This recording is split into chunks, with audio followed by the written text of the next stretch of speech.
শেষ সাথে কিয়ামুল লাইল করা, তাহাজ্জুদের নামাজে গিয়ে আল্লাহর কাছে বলা।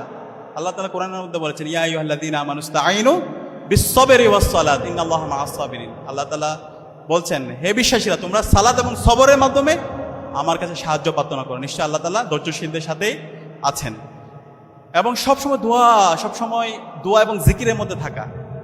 আল্লাহর কাছে চাইলে আল্লাহ তাআলা এত বেশি দিবেন, আপনি চিন্তাও করতে পারবেন না।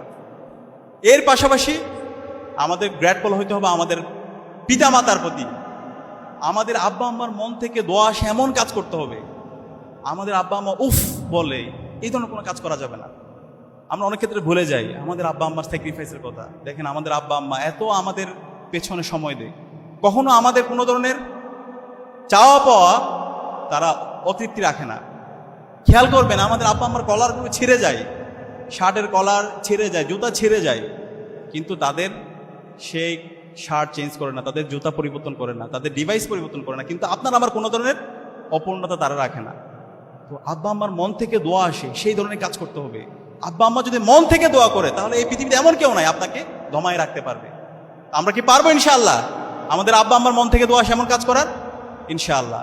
এবং এর পাশাপাশি আমাদের যারা পাড়া প্রতিবেশী আছে, আমাদের যারা আত্মীয় স্বজন আছে, তাদের মন থেকে দোয়া আসে এমন কাজ করতে হবে, তাদের প্রতি অনেক কৃতজ্ঞ হইতে হবে। আমাদের বন্ধু বান্ধব যদি কেউ একটু অসুস্থ হয়,